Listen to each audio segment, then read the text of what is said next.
I'm gonna try and do this 13-minute video in this first take here. I'm gonna have the timer on my phone, so let's get started. First question, name significance. So throughout my whole life, whenever I introduce myself as Thomas, almost immediately the first question is, do you want me to call you Tommy, Tom? So I always say the same answer. You could call me anything you want. Now, while I am a fun person and calling me Thomas, nickname is fun, I do think that my name Thomas can be something that I should be able to stand on, right? My name is Tom. Nice to meet you. So I think the nicknames are fun and easy, and I love them.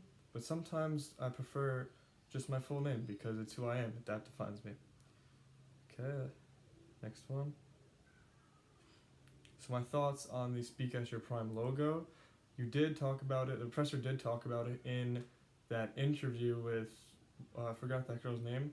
So the fire breathing dragon. Now that's a great logo. I love it. And what I think it is the same thing that he talked about. How it starts from the beginning, the neck to the head to the fire. The fire being bigger than the actual dragon. The fire representing your words after you've done the public speaking courses and how much more powerful they can actually be once you start to speak at your prime. Which brings us to the next question. So my thoughts on the speak at your prime words is right there in the letters. It's PRIME, prime, right? The prime of an athlete, the best possible peak that an athlete could perform at. Like LeBron's prime could be his whole career, which is LeBron's prime can be compared to public speaking after you've done the public speaking courses. So your prime could actually last you for the rest of your life. Speaking at your prime, taking these courses will get you to your prime, and public speaking can go a long way from whenever you die. So that's why speaking at your prime is important. Next, who are you as a person? So as a person, I'm just a regular person, right? I go to college, I take classes, and I plan to graduate and get a job, get a family. Now that's the boring version. The interesting version is that I'm a person who thinks if I can go through a whole day with making 5 people smile, that's what I call a good day. That means I could watch the sunset and say that I've had a successful day. So I think that could define me as a person if you think about what I just said there. Next, my purpose, I just stated it. I do want to make people happy. I want people to feel good about themselves wherever they may be. Now, in serious situations, that will tone down a little bit. However, I do want to enlighten the mood into any situation as I can possible, make people laugh, make people think maybe it's not so bad, right? So that's why I think my purpose in this life is to spread happiness, spread positivity, and really try and impact as many people as I can with maybe even my words, which is why public speaking is a good thing. A little pause here. My family is over for Easter, so you're going to hear some things. Next, how I impact our planet. So actually, originally, I was going into St. John's for environmental science, and I wanted to save the planet, right?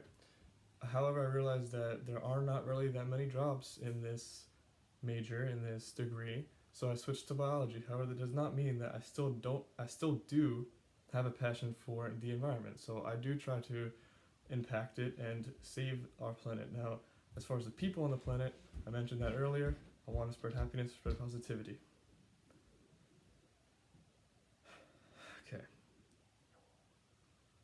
Academic achievement, like most people here, we're all trying to get our degrees here and graduate. So everyone here has done the basics, right? We went through all of our high school careers, we got our diploma, and we moved on to what I would say is a good college. So that's a good academic achievement in my eyes. Now, I do think that continuing school would be a even higher academic achievement. Now, the highest academic achievement in my eyes is getting a job after using your education to go towards that job, which is what I think everyone here wants to do and what I want to do. Intellectual promise. I made this intellectual promise to myself after junior year of high school when I said that I wanted to further my education at a university for 4 years and get a degree at a good college. So my intellectual promise to myself is to graduate from college, as it seems that not a lot of people are doing that during these times, and people aren't even going to college. Some people are dropping out of high school.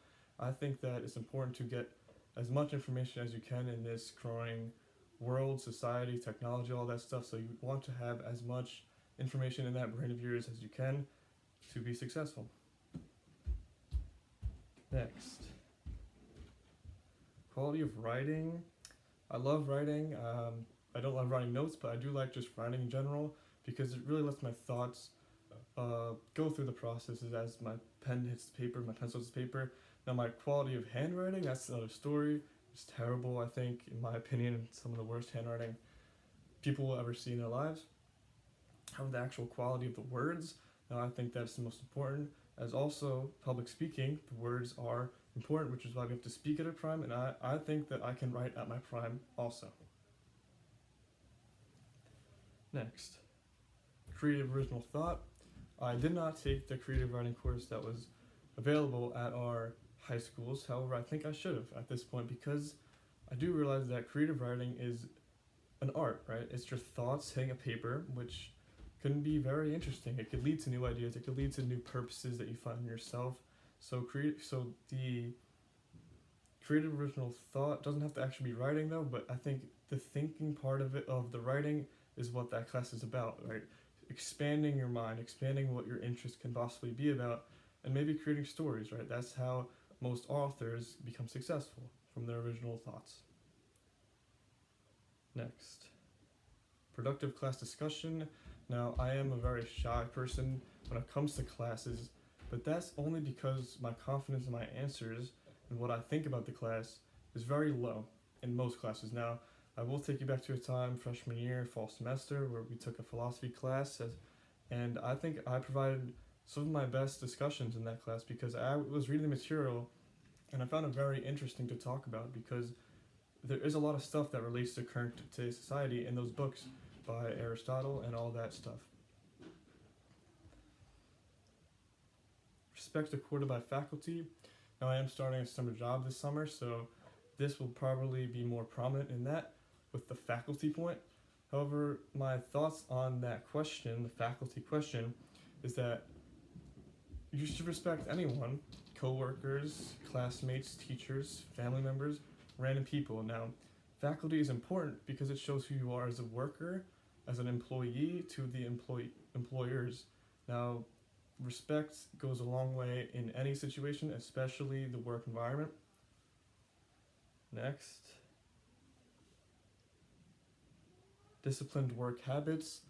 This coincides with respect because I think that being humble is some of the greatest signs of respect, especially in a work environment. You don't want to be the guy who's like, oh, I finished all my work, like, look at this, I'm so good, like, give me a raise, or let me get out early because I did all this so fast and so early.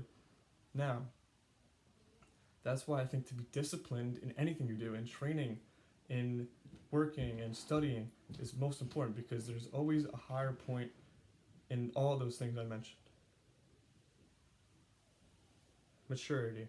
So maturity is something that resonates with me a lot because as I grew up from, I think it was about until 11th grade when I actually realized, wow, like, this is life, right? We graduate high school and then boom, our life is ours to take for the taking. So I think being mature is very important. However, you have to realize that being mature doesn't mean to be so sad all the time about the struggles of life because they do exist.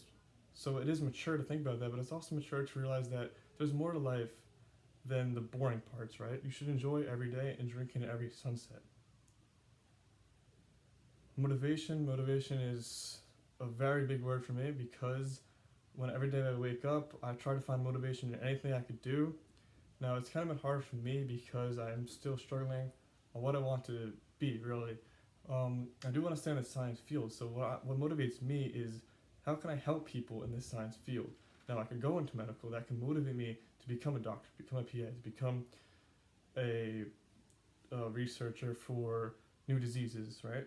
So motivation is very important, and that could be in anything, school, work, in sports, in getting healthier, running a marathon, right? You have to stay motivated to wake up, in my opinion.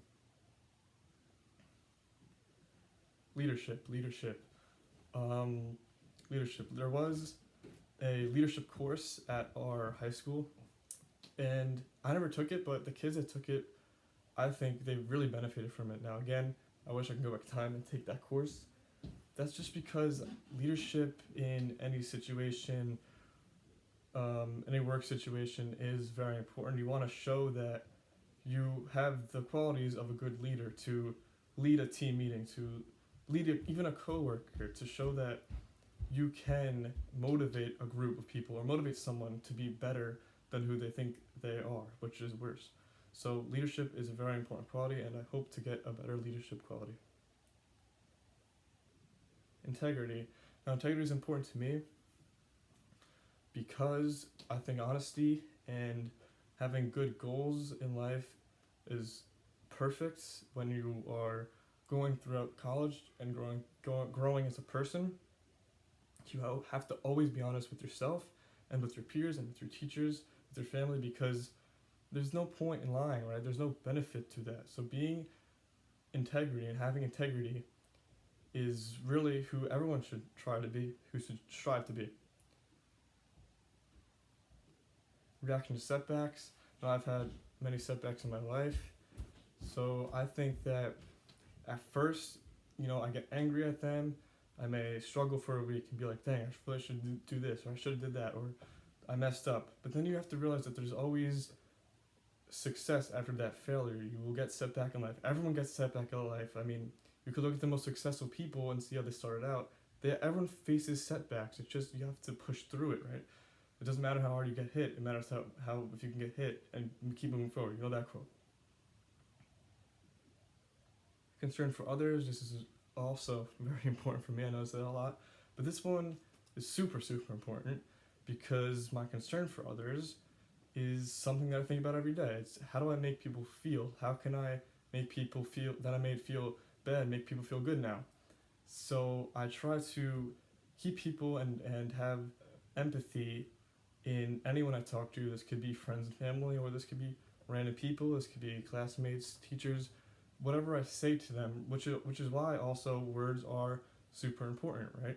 You have to have that concern for others when you're speaking to them. Self-confidence, something that I've been trying to build for a long time now. Confidence is everything in life. You have to be confident in an interview, in a team meeting, in class discussions, in asking someone out on a date, right? Confidence is super, super important. Confidence is key. And at a younger age, I have no confidence at all. In class, I wouldn't even raise my hand because I'm like, oh, there's no way I have this right answer.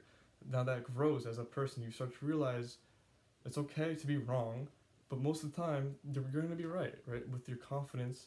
Also, some people get jobs and they don't even know anything, but they're just confident in their words. So self-confidence is super, super important. Initiative, independence. So independence is what everyone will go through in their life at some point, whether it's buying your first apartment, moving out, getting a new job, or starting a clean slate. And you have to be independent in it. You cannot rely on someone every time you face a problem. You have to face that on your own, whether you like it or not. You have to have that independence, and to have that independence is to be a mature person, to grow as a person, because as you get older, your independence will start getting higher. You will get a family, right? And you will have people that depend on you for your independence. Now, overall, I think that these questions and everything that I've said here today, it's very difficult for me to answer in one take in 30 seconds for each of those whatever questions we had. However, I do want to say that these really made me kind of see a timeline of my life and how I'm growing right now as a person, as I'm speaking right here in this class, and how it is very important that we recognize these, and we've said these in 30 seconds. So that's 30 seconds for that overall, and we'll see you guys in the next one. Have a good week.